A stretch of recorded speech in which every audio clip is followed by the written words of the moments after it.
Hello, everyone. My name is Autumn Hudgens, and I'm here with another arts interview, but it's going to look a little bit different. Today, I'm talking with. Christina Millar. Hi, guys. I'm Christina Miller. I'm the current reigning Royal International Miss. My hometown is here in Atlanta, Georgia, but when I went to internationals, I represented my hometown of Almaty, Kazakhstan. Super cool. And thank you so much again for being here with me. I really appreciate your time and your energy, and I can't wait to help spread your story even further than you've already gotten to.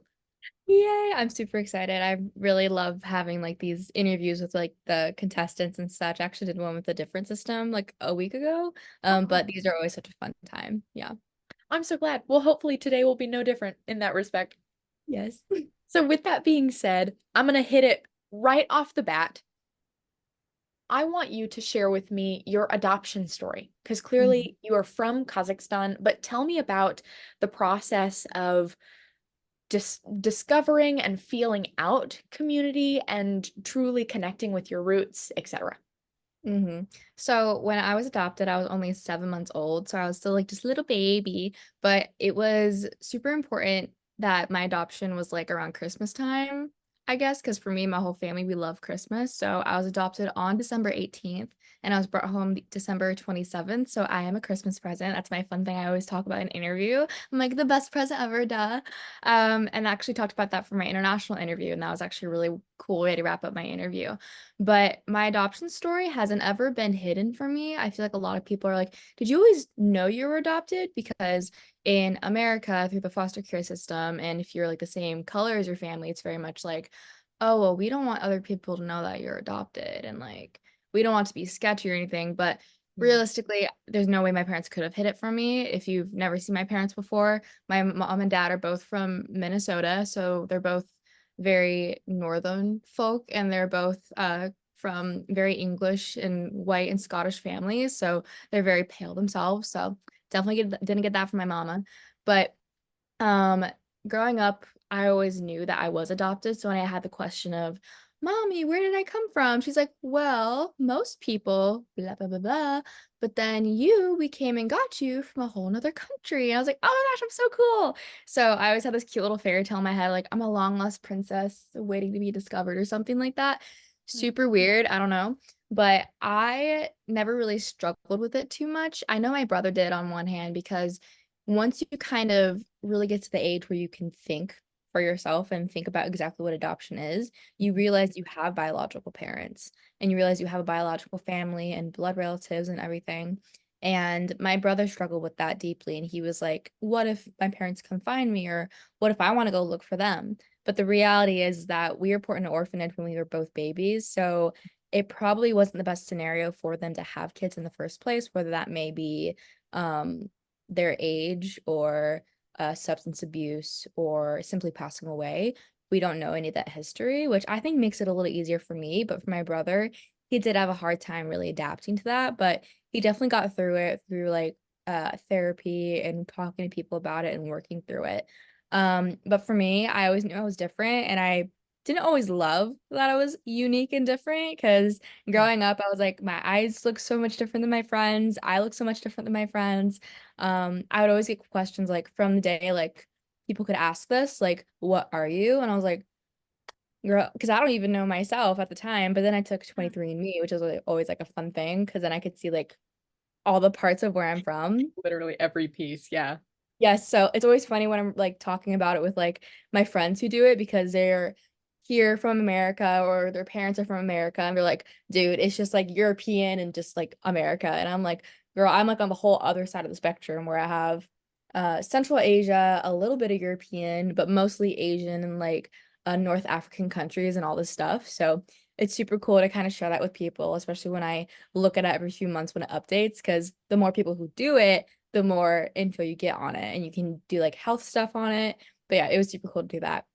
But when it came to community, it was hard to find that community because I don't know a lot of people who are adopted. I don't know a lot of people who are from Kazakhstan. I weirdly met somebody in my college who was from Kazakhstan and he was also adopted. And I was like, that's so weird. And he's like adopted around the same time, adopted probably around the same like organization that we were a part of. So my parents probably know them some way, some way, shape, or form, but Yeah. they probably just haven't talked to each other in like years or something. But like my parents still get like Christmas cards from like other adopted families when they went to go over to adopt me.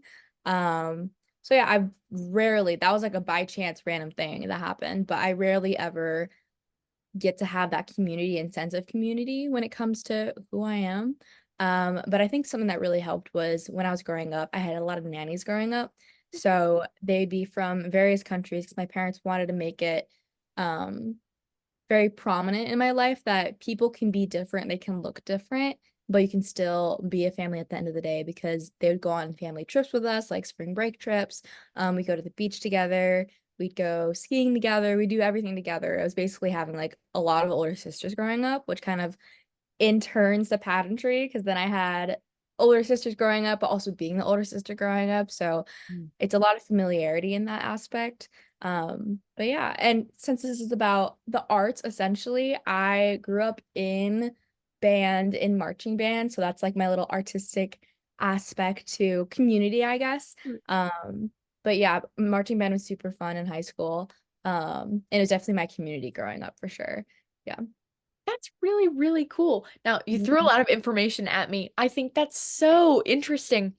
And I personally don't believe in coincidence. I think that meeting was totally meant to be in I terms of, know, it's super random. Yeah. yeah, so Mhm. random and so, I don't know, you didn't describe it as something that was pivotal, but definitely something that's really cool that you were able to just kind of like keep top of mind in that respect.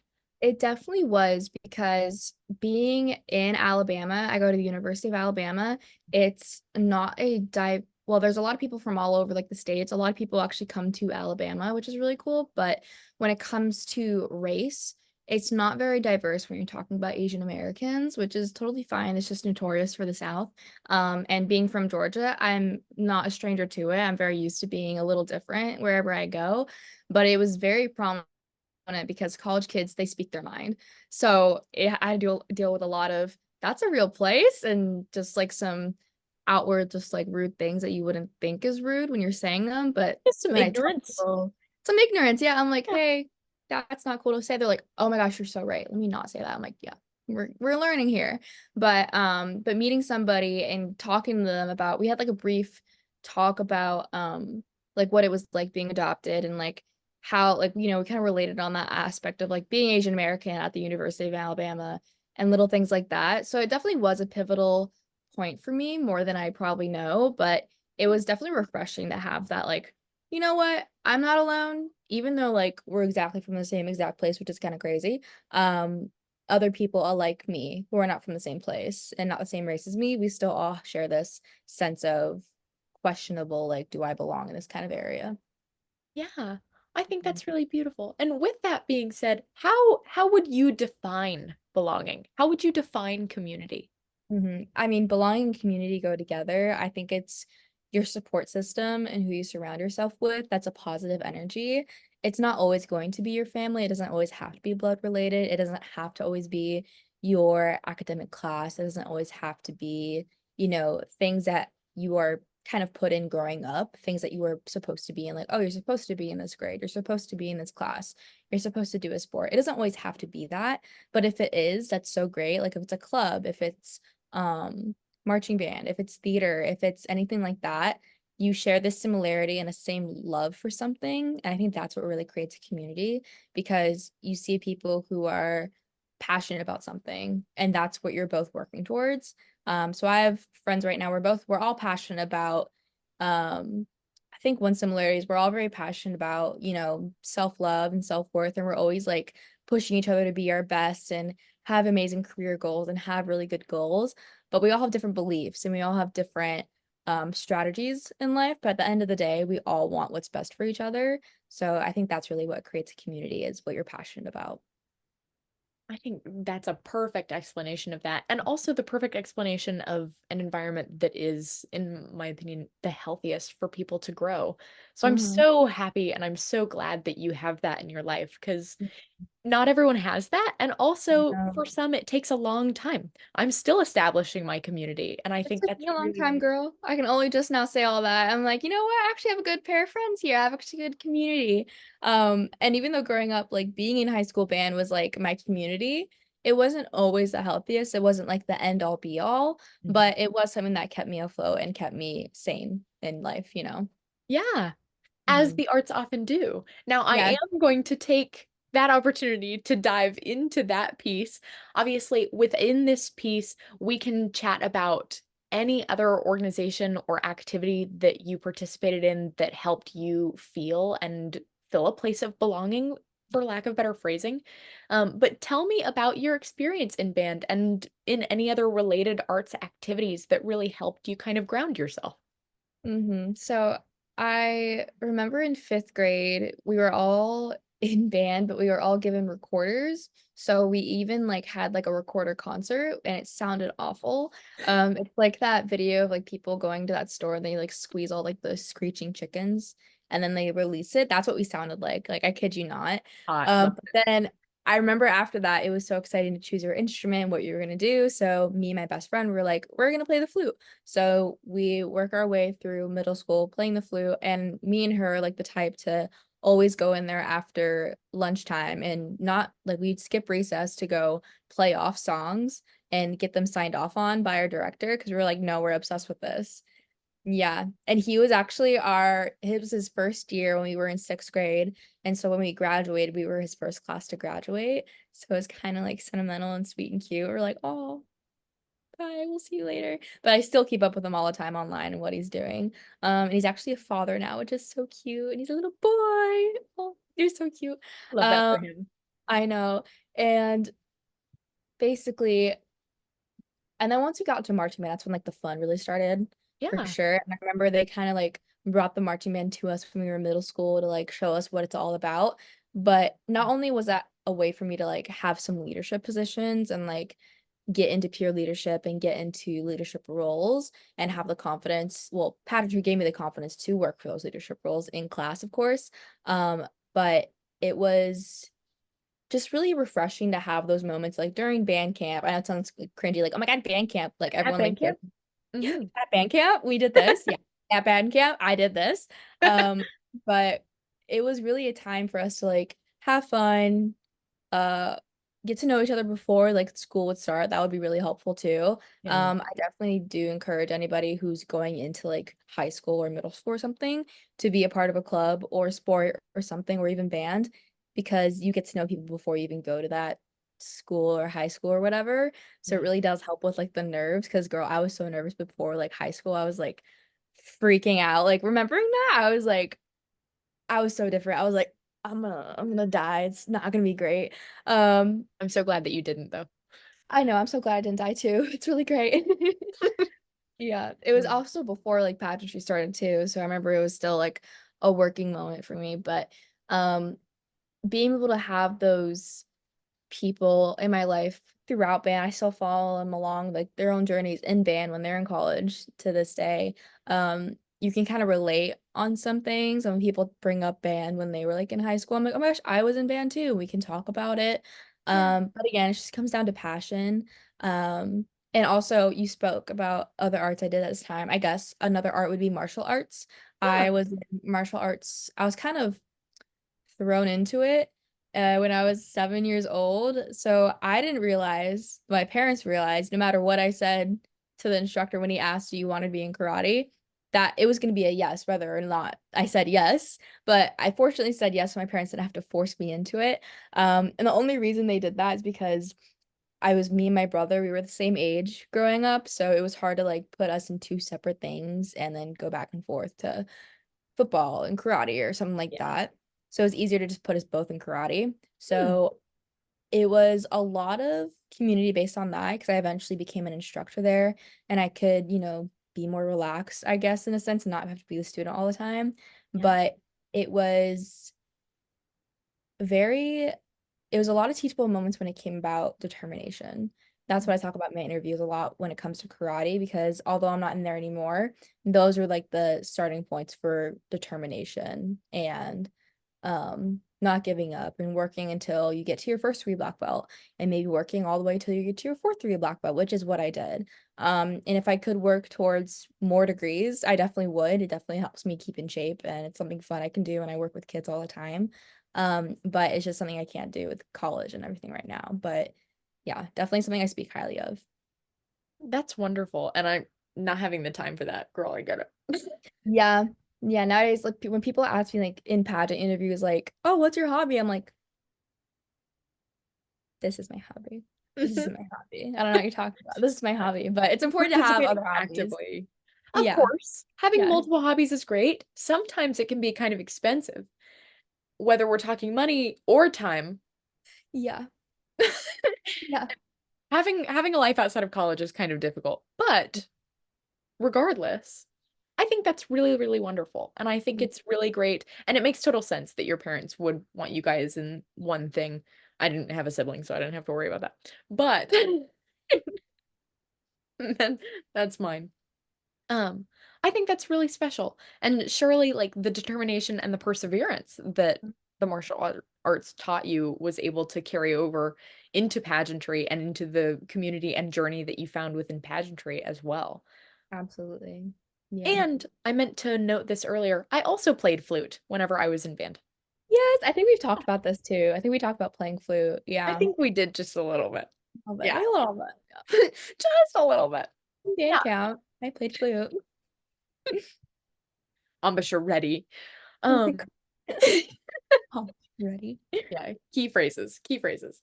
Hmm. But I want to know how you got into pageantry from this. How did you get involved in the pageant community? What Hmm. kind of drove you to that? Or motivated that rather? Hmm. Explain. So similar to karate, not I wasn't thrown into pageantry. I was never like growing up, I didn't really know anything about it. Mhm. Um, the closest thing I knew about and everyone who I talk to about when it comes to pageantry is Honey Boo Boo and like the TLC shows when it comes to toddlers and tiaras. I just thought it was like a weird thing that little girls do when their mom wants to like live through them or something like that. Like Yeah. glitz pageants. Glitz pageants is all I thought about. I was like, oh, that's pageantry. That's kind of weird. Never thought about it. Not a single thought in my mind was there about it.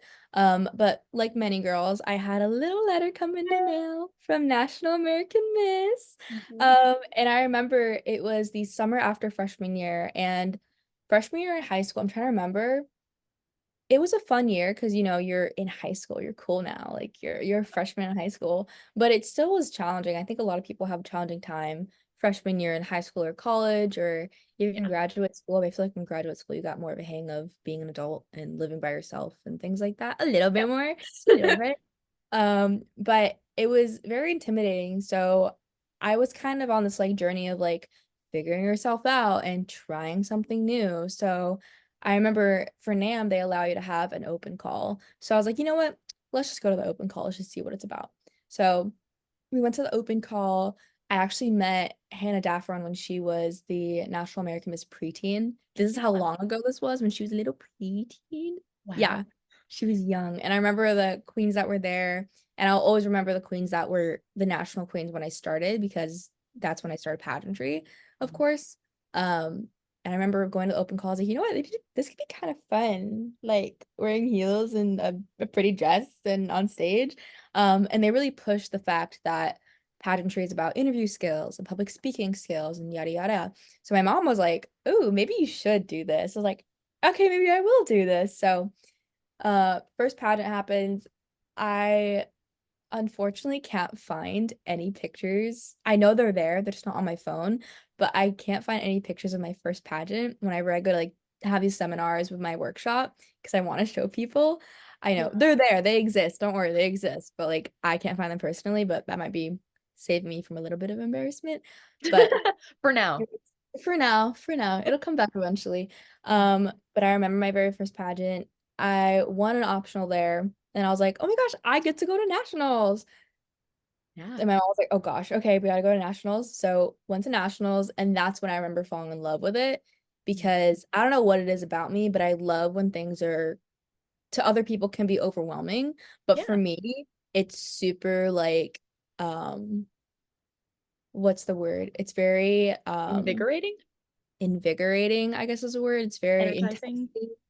It's Yeah. very energizing, everything. It's very like I'm very drawn to the crazy aspect of organization, leadership, and stuff like that, and like the hustle and bustle. Hence why I'm in business and I'm a business major because I love hustle and bustle. For real. But after that, I started studying how the top five were doing when their walks, their whatever, yada yada yada. Mhm. Next year came, no coaching, no nothing.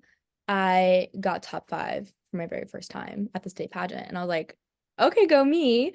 And then my mentor sought me out and she was like, your speaking skills, like, how are you so good at speaking? I'm like, well, I teach karate all the time. I'm yelling at kids all the time. And you can't skip a beat when you're giving out instructions because they can't be confused. They can't blah, blah, blah. So that kind of came into play. And she's like, that makes a lot of sense. So after working with her for a year, I finally got my first state title. And after that, I was just in it with the pageantry land. I was just in it to win it. Once you get state, you're like not to get national level or international level. You Yeah. just kind of go from there. And then I kind of fell in love with the idea. I've always been a mentor, like in karate since I was 11 years old when I got my first degree black belt. Yeah. I had that mentorship niche, whatever Yeesh. Yeah, you got it. whatever Yeah. in me. So in pageant land, seeing all these girls when I would travel for my state title or when I would travel for other things and other pageants, I could see these girls blossoming and blooming and kind of transferring from a not so confident self to a very confident self, which Yeah. is what I saw in me going through pageants and working through myself to be a better version of myself in pageantry, but also in life. So that's really what drove me to continue pageants, but also eventually make it a full-time career because I want to be that mentor for some other girls in my future. So pageantry has turned in my life just because of one little letter, which is kind of cool. Slay to that. Put you on an advertisement. Spokesmodel for pageantry as a whole. No, literally. I honestly, I was just talking about this too with my mentor the other day. Mhm. She's like, "How would you want to rebrand pageantry?" I'm like, "Well, everyone thinks of pageants as a beauty pageant. Mhm. It's not a beauty pageant. It's about our intellect. It's about our speaking skills. It's about our ability to influence so many people across countries and even the world. Because like you go to, especially Latino countries, they're insane about their pageant girls. It's like basically the Super Bowl for them is Yeah. pageant land Well, you for can sure. see a difference in the women who compete and how they carry themselves. You can Mhm. see it. That's why some certain girls from certain regions do better in certain systems because their fans and how they're trained is so far crazy than like just the US. And I'm not like trying to dump on the US, like we're No, still not at all. home of the brave, everything, but it's just a different level when it comes to that pageant skills. But like, Yeah. anyways, that's pageant talk. But Yeah. I still see such a difference in anybody who competes in pageantry. Yeah. I completely agree. And I can speak for myself in pageantry transformed the way that I viewed myself, the way that I carried myself, and the way I was able to present myself to others. So I completely understand and relate.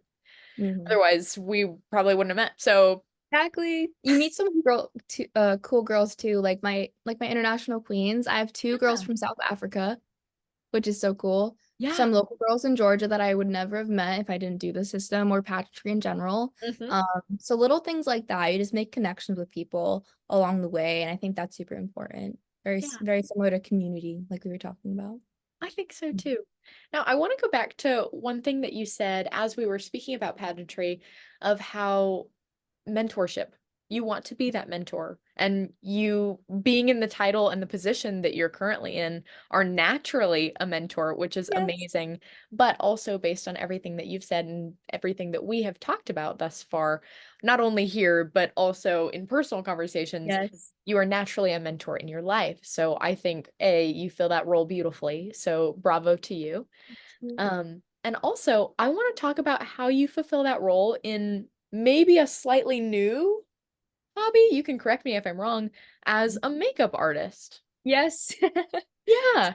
So I it's I really I had my very first job for I work with Shari Monet's house for those who are interested, but I also work independently. I'm just one of her makeup artists that will sign on with her and travel with her to her business and her pageantry. But I'm also individually a makeup artist. I have my own rates and everything like that. But I've been doing so in pageant land, Hmm. things are expensive.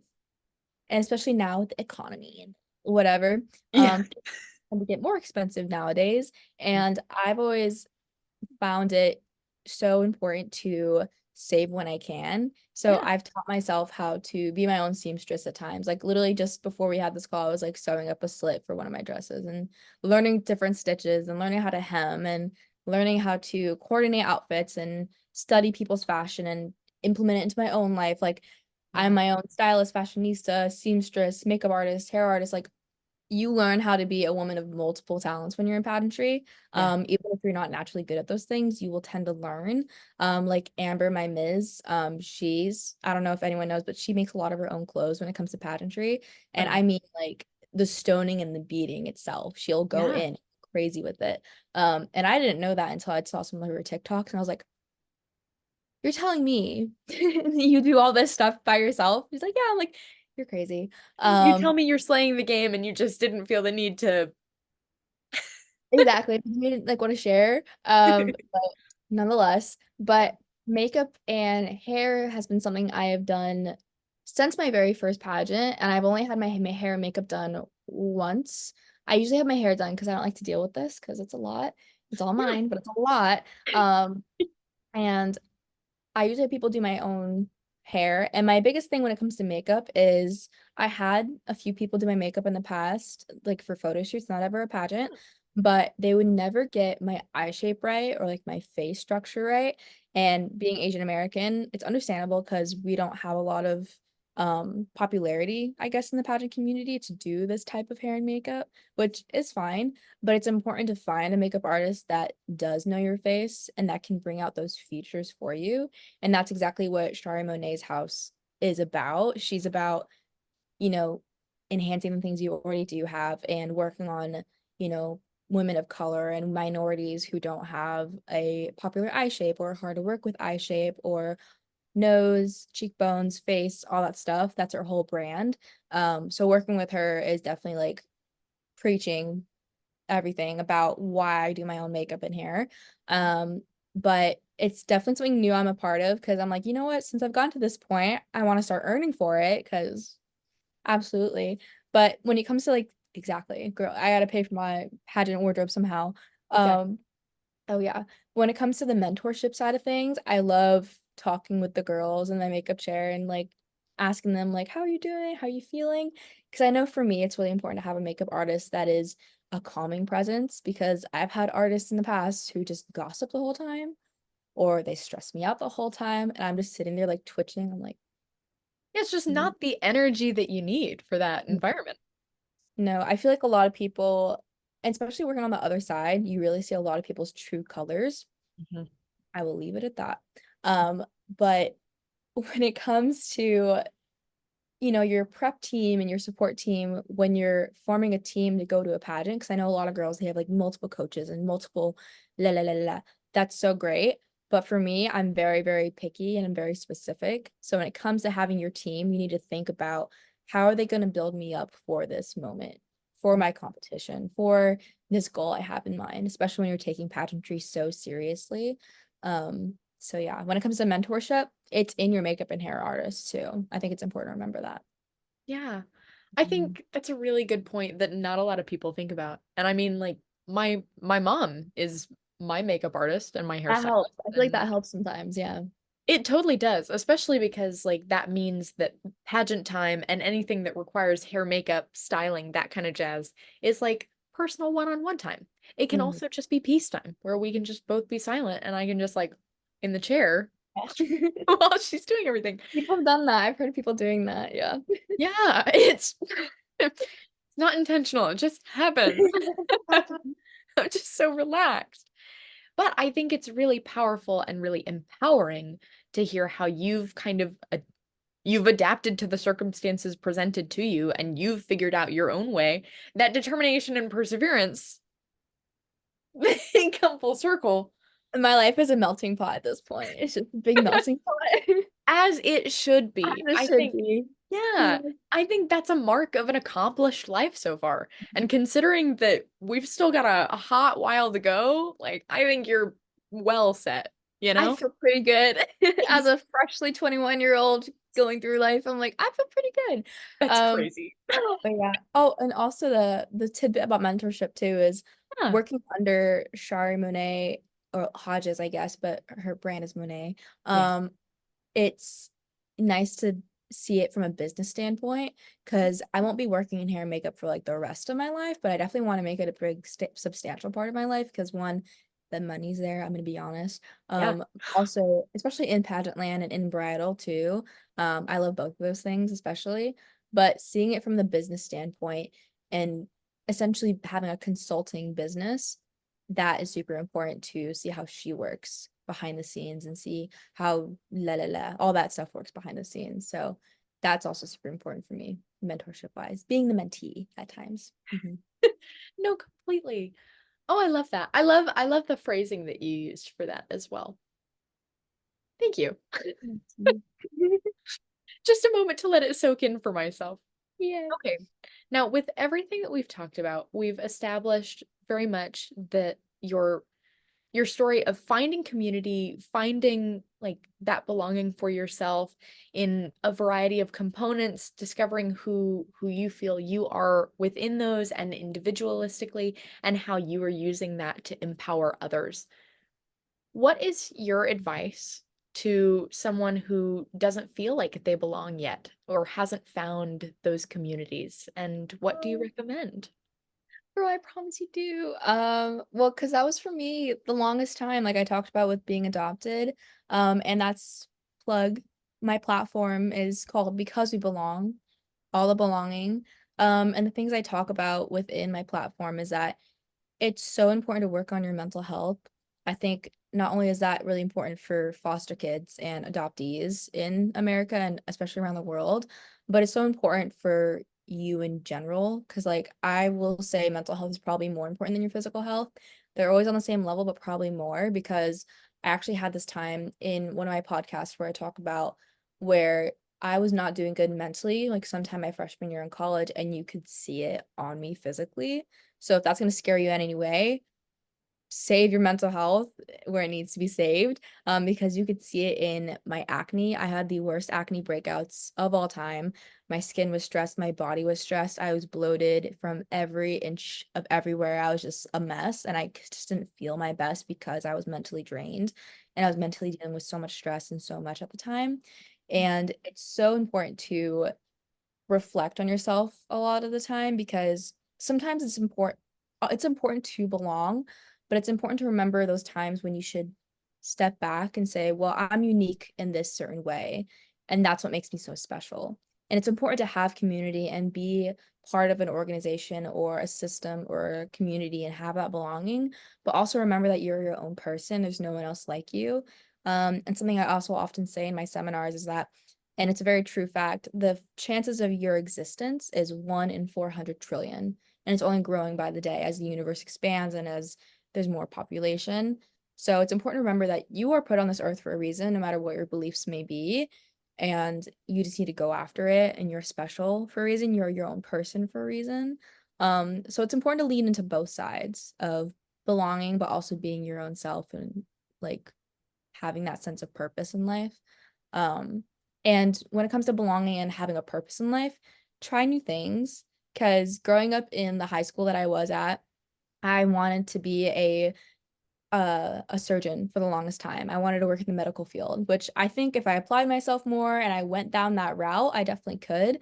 But at the end of the day, it wasn't something I loved. I was like, I hate the idea of going to school for 8+ years. I hate the idea that I don't actually get to interact with kids because I Yeah. want to be a pediatric surgeon. Mm. I hate the idea of the long hours and it takes so long to get to this yada yada yada. Um, but at the end of the day, you take a step back and you're like, well, what do I really love about my life right now that I want to put in my future? And that was pageantry and mentorship. So combining the two, that's where I'm gonna move forward in life. And I guess a little bit of makeup and hair here or there if you need it. Um, a little bit here or there.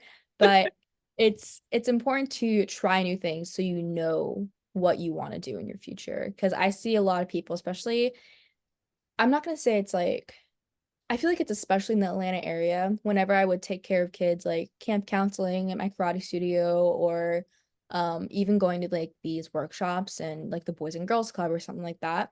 So many kids are so worried about what's happening right then and now, which is important. Be very present. You're so young. But it's also important to remember that some things are not going to matter so much in the future. There's just so many little tidbits that go into like your belonging, but I think the biggest advice is to be experimenting and to put yourself out there and try new things. And it's so like, I'm not gonna lie, it's scary doing that. Like even like someone who's experienced and has done so many things in her life, trying new things is so scary to this day, but I have the confidence from other things to do it moving forward. So being a hair and makeup artist, scary as heck. I have to travel by myself. I have to impress these people once I do their face and hair. Like I have new clients every so often. And it's just a scary thing to do, but Yeah. the confidence you have with your skills and the progress you've made from other hobbies in your life, it's going to move forward. So it gets easier and easier to try new things, but that's my biggest piece of advice. That's great advice. Mhm. Knowing thyself as an individual, knowing what you bring to the table, and being able to experiment and embrace the Mm. new. Yeah. My inner child is healing. Good. No, because that's what I had to do for my inner child. Yeah. It's all No. about the mental health at the end of the day, I feel like. But yeah, definitely healing your inner child, Yeah. letting her run. Yeah. It sounds so corny, but it's so important.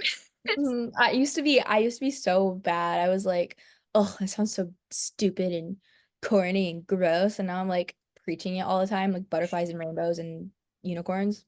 Yeah. because once you do that work, then life can be butterflies and rainbows. And it can be butterflies. Yeah. Basically it is. Yeah. Yeah. I think that's so beautiful. Okay, that is the last question I had for you today. Will you please tell everyone out there where they can listen to your Headspace podcast? Yes. So my podcast is now on YouTube under Christina Nicole Miller, my same tag as my Instagram. I also have a Instagram for the podcast, but I'm more active right now on my main page. I'm also on Spotify. So if you find my name Christina Miller and it's headspace, that's the name of the podcast. If you're in the gym working out, getting your guns on, I have more episodes posted on there, but I'm just newly on YouTube right now. Oh, purr. Okay, well, I'm thrilled. I can't wait to go and listen to the latest episode. Catch me there. And then you can also find the Because We Belong page as well on Instagram. Thank Mm. you so much for your time today. You're This welcome. will end our interview. Don't go anywhere. Thank you guys so much for watching. Bye for now.